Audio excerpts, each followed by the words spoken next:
नाग का वरदान। रोचक कहानी। बहुत समय पहले सत्यापुर नाम के एक छोटे से गांव में नील नाम का एक लड़का रहता था। नील को चित्रकारी का बहुत शौक था और वह इस कला में निपुण भी था, लेकिन उसका जीवन कठिनाइयों से भरा था। बचपन में ही उसके माता पिता का निधन हो गया था। उसके चाचा ने उसे पाल पोस कर बड़ा किया, मगर कुछ वर्षों बाद बीमारी के कारण वे सभी दुनिया छोड़ गए। अब नील पूरी तरह अकेला था। अपनी रोजी रोटी कमाने के लिए वह गांव में बैठकर लोगों के चित्र बनाता और उन्हें बेचता था।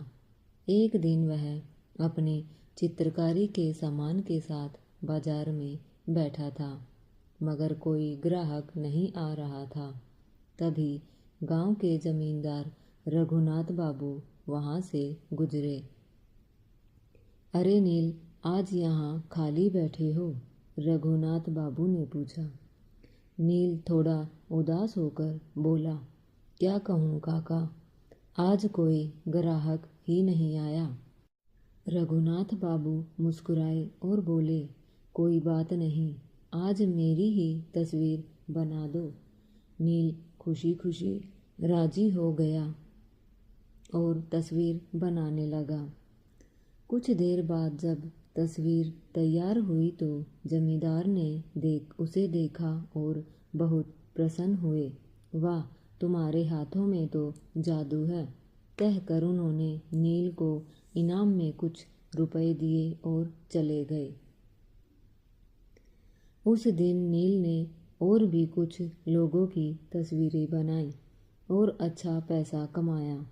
शाम को घर आकर जब उसने अपने कमाए हुए पैसे गिने तो उसके मन में एक विचार आया, अब तो मैं ठीक ठाक कमा रहा हूँ, मेरा कोई बड़ा खर्चा भी नहीं है, क्यों न दुनिया घूमने निकलूं। अगली सुबह नील अपने सामान के साथ सफ़र पर निकल पड़ा। गांव की सीमा पर उसे फिर से रघुनाथ बाबू मिले। अरे नील, इतनी सुबह सुबह कहाँ चल दिए? काका, बस दुनिया देखने और अपनी कला को और निखारने के लिए निकल रहा हूँ, नील ने उत्साह से जवाब दिया। अच्छा विचार है, अपना ध्यान रखना, कहकर जमींदार ने उसे विदा किया। गांव की सीमा के बाद नील के सामने 3 रास्ते थे। 2 गांव की ओर जाते थे और तीसरा एक घने जंगल की ओर। उसने सोचा, क्यों न यह देखा जाए कि इस जंगल के पार क्या है, और वह जंगल में चला गया। जंगल घना और विशाल था। वह चलते चलते थक गया, लेकिन जंगल का अंत नहीं दिखा। सूरज ढलने लगा और नील को एहसास हुआ कि उसे रात यहीं गुजारनी होगी। उसने एक पेड़ के नीचे डेरा जमाया और खाना निकालकर खाने लगा। तभी उसने देखा कि एक नेवला एक घायल सांप का पीछा कर रहा था। सांप अब बचने की हालत में नहीं था। नील को दया आ गई। उसने अपनी थैली से चाकू निकाला और निशाना लगाकर नेवले की ओर फेंका। चाकू सीधा जाकर नेवले को लगा और सांप की जान बच गई। नील आश्चर्यचकित रह गया जब सांप धीरे धीरे बदलकर एक आदमी में परिवर्तित हो गया। हे भगवान, यह क्या हो रहा है? नील की आंखें हैरानी से फैल गई। वह व्यक्ति मुस्कुराया और बोला, मैं एक इच्छाधारी नाग हूँ। तुमने मेरी जान बचाई है, इसलिए मैं तुम्हें वरदान देना चाहता हूँ। नील ने विनम्रता से कहा, मैं तो सिर्फ एक चित्रकार हूँ, मुझे क्या चाहिए। नाग ने कहा, तुम्हारी कला अद्भुत है, इसलिए मैं तुम्हें यह वरदान देता हूँ कि जिसका भी तुम चित्र बनाओगे और यदि तुम चाहोगे तो वह व्यक्ति तुम्हारे वश में हो जाएगा। लेकिन यह शक्ति तभी काम करेगी जब तुम सच में उसकी इच्छा करोगे। नील ने चकित होकर कहा, यह तो एक अद्भुत वरदान है, धन्यवाद।